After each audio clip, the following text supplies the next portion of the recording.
Hi everybody, my name is Elfrida Manahan-Vaughan of Metta-morphics.com. I'm a master practitioner in neurolinguistic programming and a mind coach with the International Association of Mind Coaches. I'm a meditation instructor registered with the International Association of Meditation Instructors. I'm also a drama and communications teacher with 19 years experience working with children and adults in the areas of drama, communications, performance and self-esteem. And I've decided to make this video today to give people some information to do with self-esteem and to do with their own feelings about themselves. You see, I spent a long time researching self-esteem, and part of the reason I did was because I've been very fortunate in that I've always had pretty high self-esteem. I've always felt pretty good about myself. I liked myself when I was young. I was happy with who I was. I found it easy to find the things that I was good at and feel good about myself. But I still had experiences in my life where I felt really bad. And it might only have been momentarily, or it may have been for a period of weeks or months, depending what happened. But I couldn't figure out that if I had high self-esteem, why was it that certain events or experiences in my life would make me feel really, really bad about myself? I mean, I believed that if you've got high self-esteem, then that didn't happen. That, people with high self-esteem always felt good. They had resilience, they were able to get over their failings, they were able to get over their mistakes or whatever it might be, and everything would be all right. But for somebody with high self-esteem, which I had, I was confident, I was comfortable in my own skin, I felt good about myself, I still would have experienced where I felt really bad. And it became really apparent to me in my early 20s. And at the time I was heavier than I am now, so I was slightly overweight, but not terribly overweight. And I went over to London to visit a friend of mine, and if she watches this video, she'll laugh because she probably won't even remember this story. But we were heading out for the night, and we were walking through the area where she lives, and two guys hung out the window of an apartment. And as we walked past, they sang Fat Bottomed Girls by Queen. Now, it's very funny, in fact, but for me it was devastating. See, my friend was a size 8, she was tiny, and I wasn't. So I knew they meant me. And I was absolutely devastated. I thought I looked gorgeous. At the time I was wearing purple silk trousers and Doc Martens, and I thought I was fabulous. And I cried and cried all that evening. I was heartbroken the fact that somebody said that. And I couldn't figure out that if I felt okay about myself, if I liked myself, I thought I looked good when I looked in the mirror before we left, how did that affect me? And it took me a long time from there to try and figure out what was the problem. And you see, I still taught, self-confidence and self-esteem. I went into my students and I taught them about feeling good about themselves, capitalizing on their successes and all the stuff that you hear about building your self-esteem. But yet I still had other occasions where I would feel bad, or I'd have occasions where I'd behave in such a way that wouldn't fit with somebody with self-esteem. I'd let people take advantage of me. I would get myself in situations where I behaved in ways that if I was thinking logically, I wouldn't dream of doing. And it continued to happen. And then in 2009, I read a book called The 3 Principles of Instantaneous Transformation by Ariel and Charlotte Kane. And when I read that book, it suddenly allowed me to let go of the stuff that I was holding on in relation to myself. And the reason was that there was a couple of things in the book that resonated with me. One was that you can only be exactly as you are in any given moment. And understanding that made me realize that I didn't intentionally ever behave in a way that was negative or that was bad for me or that didn't fit with who I was. I behaved that way because that's how I was in that moment. And that's the only way I could be because I didn't have any other information. And the other thing was that which you resist persists and grows stronger. And they were the two things in the book. And I suddenly realized that I was pushing against stuff all the time because even though I liked who I was always trying to be better, trying to be something, trying to get approval, trying to be the best. But I was always trying to be something instead of being who I was. And the other thing it allowed me to do was to forgive myself because I realized, you know what? I never did any of the things that I might have done because I wanted to do them or because I intended to do them or even because I thought it was such a good idea. I did it because I didn't know any better. In that point in time or at that point in time, the only information I had was the information I'd learned or I'd gained through life experience. If I'd had other information, I would have made a difference to the way I behaved.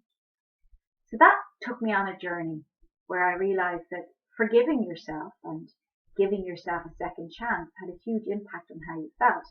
And my self-esteem stabilized a little bit, although I still allowed things to happen where I felt vulnerable or I felt I wasn't in control or whatever it might be.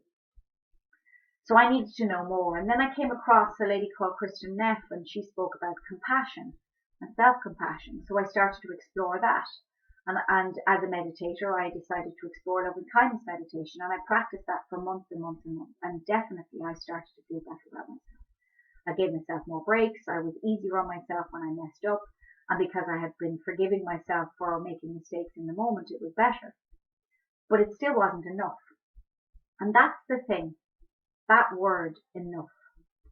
That was the thing that really hit home with me. And again, I read this in something by Brené Brown.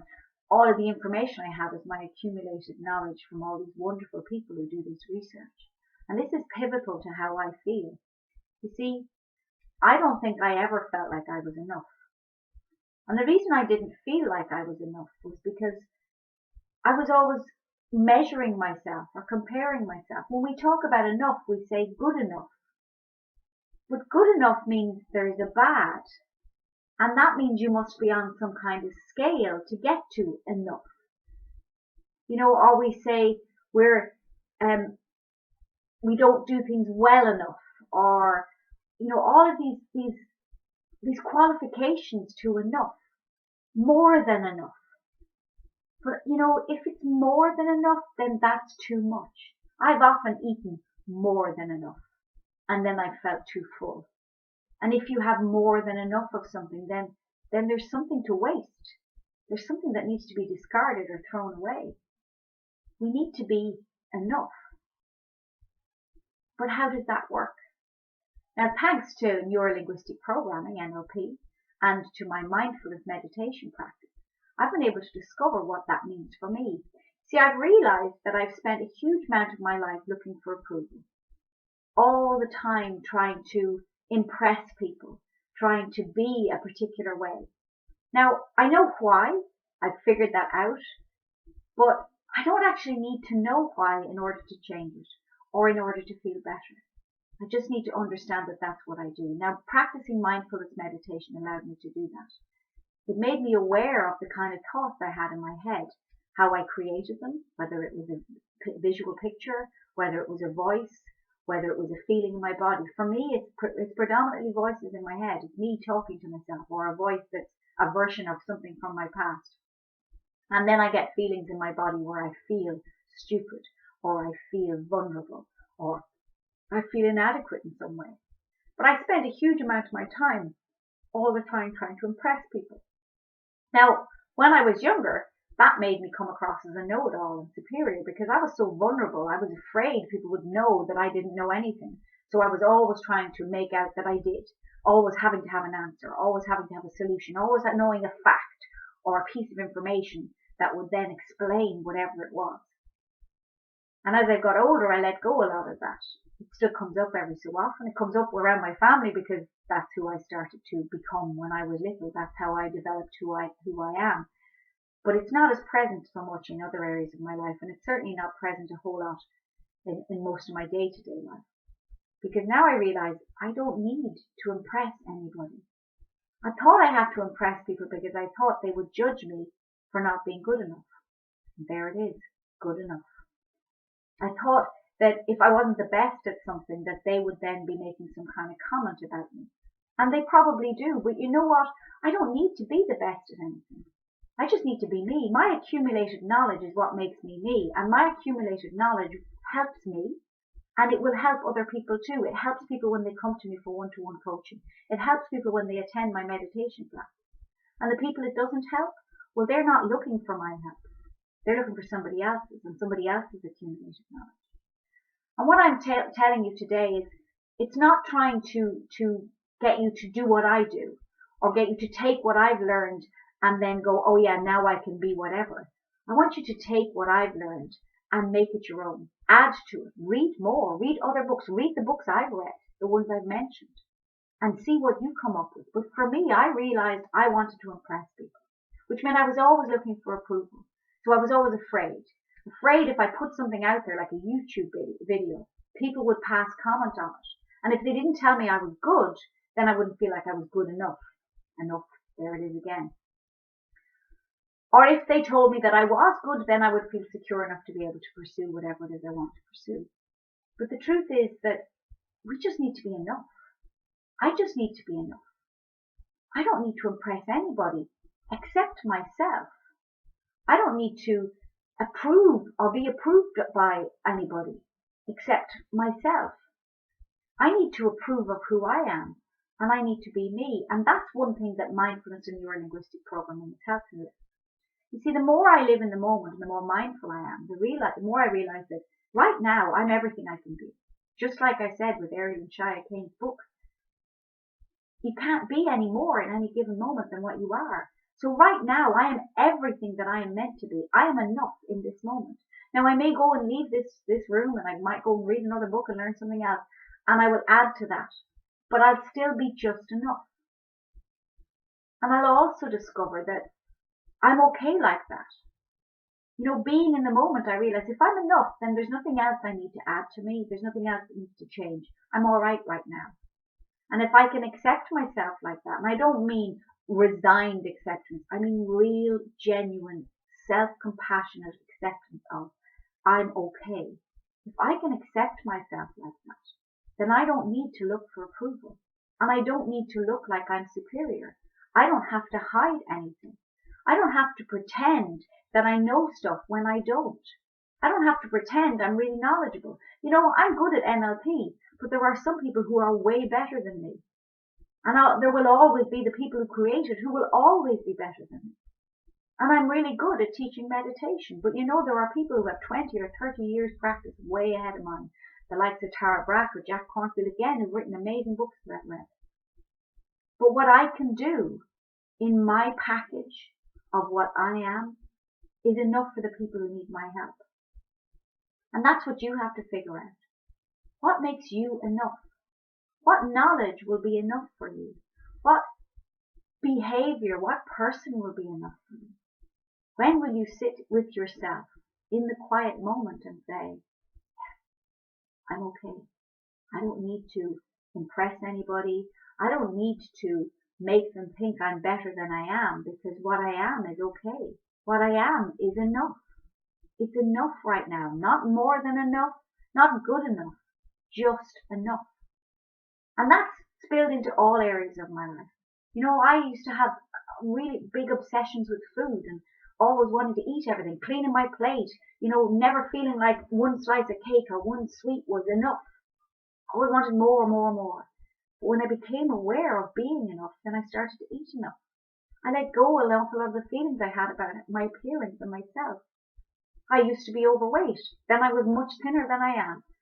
But you know what? Neither time was I very happy, because I was always trying to be something else. And right now I've decided I'm just going to be like this. I might be thinner, I might be fatter sometimes. But you know what? In that moment I'll accept that too, because I realize whatever I'm doing in my life is creating that. And what I want to create right now is the person that I want to be. And that's what I want you to aspire to. I want you to think, well, how will I be enough? You know, do you have to keep studying, keep reading endless books? I know I do, but that's because I'm curious. I have a thirst for knowledge. But I don't think that if I stopped now that I would feel inadequate in any way. I wouldn't think, oh, that's it. You know, some people travel the world and they experience amazing things. Some people never leave their bedroom. Some people have PhDs and some people don't. But you know what? There are gurus and there are experts in all sorts of areas in life, and some of them have endless credentials and some of them have none. But the message that they have is just as powerful. So finding the person that can help you and being the person that is enough for you is all you need to do. To be able to say, you know what? I'm okay. And that's the thing with self-esteem. The thing I discovered all of those years ago when I started to study it is self-esteem is about measuring. It's about looking at somebody else and thinking, I am more or less beautiful than them. I am more or less intelligent than them. There's a level of comparison when we're all the time looking outside of ourselves. You know, if you're looking for your achievements to feel good about yourself, then you have to measure them.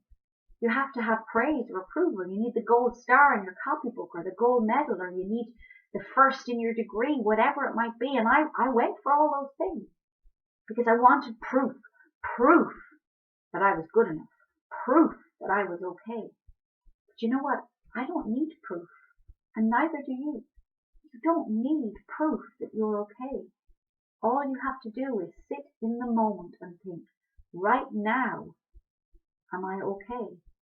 It doesn't mean you mightn't aspire to be slightly different. I aspire to be different all the time. I aspire to be a better person. I aspire to be the kind of person I always wanted to be. And you know what? I would say I'm pretty close, because right now I am the person I want to be. The next moment I might read something or discover something else, and that will change it. And then I will be that person, and that will be the person that I want to be. And that's the thing. You have to find out how you can be the person that you want to be. We all have stuff in our lives that affects us. We all have stuff from our past, these experiences that challenge us. We're shaped by our external experience. But it's our internal experience that's important. It's our internal experience that really creates us. So when I sit now quietly in meditation in silence, and I think about what is going on for me, I can notice my thoughts that tell me I'm inadequate. I can notice when I feel like I'm being reprimanded because of who I am. But that's got nothing to do with the outside forces or my outside experience. It's simply got to do with me. The only weapons that a person has against you are the ones you create in your own mind. When you start to accept yourself, when you start to feel like you're enough, then you let go of that. Now, I don't know how you might find that. I don't know what you might do. For me, I meditate. When I sit and I meditate, I am aware of my thoughts. When I'm aware of my thoughts, I'm aware of the kind of pictures I make in my head, the feelings I have in my body, and the sounds, the voices, and whatever it is that I hear. And I use NLP to change that. I can take a picture that's right up close in front of my face that's making me feel bad, and I can push it off into the distance so it changes it. I can change the sounds of the voices in my head so that then they don't matter so much. And by bringing full awareness to my experience, I can change that too. Then I can feel okay. And I can be compassionate. I can say, yeah, you are okay right now. No, you don't know everything. And you will never. And yes, there will always be people who will be better than you. And there will always be people who question your credentials or question your skills. But you know what? If you believe in yourself, and if you believe that what you have to offer is worthwhile, then that won't matter. It won't matter what other people think, because I know the people who need my help will find me. If you need my help, if you want one-to-one coaching, I know you'll find me. If you want to attend one of my online meditation classes, or if you want to come to one face-to-face, you'll find me. Because the people who need my help will find me, and the people who need somebody else's help will find them. That's why there are millions of self-help books. That's why there are so many gurus and amazing people who have wonderful advice. Because, one size doesn't fit all. That's why we're all different. And that's why we have to figure out what's enough for us. Not enough because you want to be a supermodel, because a small percentage of the population is that likes that. Or not enough because you think, I have to have a PhD, or I have to have whatever qualifications. Or not enough because you have to have a certain income. Enough that you can just sit in the quiet moments and say, I'm okay. For the first time in my life, I've realized in the last few months that I can breathe. That tight holding on that I always had is starting to dissipate, starting to let go. Now, it doesn't mean that I still won't act superior sometimes. It doesn't mean I still won't try and impress some people. I try and impress my husband all the time. And it doesn't mean that I won't come across as a know-it-all, or that I won't be hurt when somebody says something.